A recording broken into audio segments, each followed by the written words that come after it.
I'm LaTrina Frazier. I'm the Assistant Service Director of Medical Facilities Service. That includes all of non-long-term care, which means all hospitals, home health agencies, ambulatory surgery centers, dialysis facilities, hospices in the state of Oklahoma we regulate. We also regulate emergency medical transport services, and our area also oversees the trauma fund that is distributed to providers. So in my job, my responsibility is more regulatory. It's the regulatory side of public health, and we look to ensure the safety of the citizens and anyone that travels through the corridor of Oklahoma if they have to receive any type of medical care. We're there to ensure that they're safe.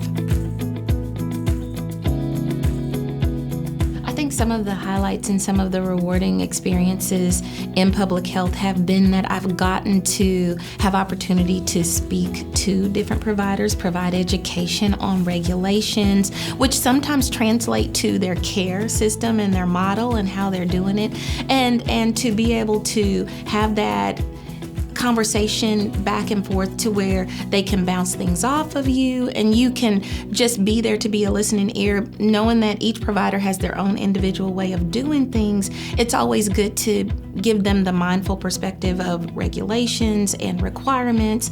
And in having that conversation too, it allows them to know that you're not out to get them, that you're here to be a support and to be a help, which is something very important in the regulatory area, because a lot of times when they see us, it's a lot of fear, it's some intimidation, and so it's not always a good feel to see that we're walking through the door. But at the end of it, it's been my experience that after a while, they realize that I'm rooting for them, that we want them to not have any deficient practices, and that we want them to be the best provider they can be. And so it gives them more of an outlook of a partnership instead of someone being out to get them, or just saying that, we're here to tell you what you're doing wrong.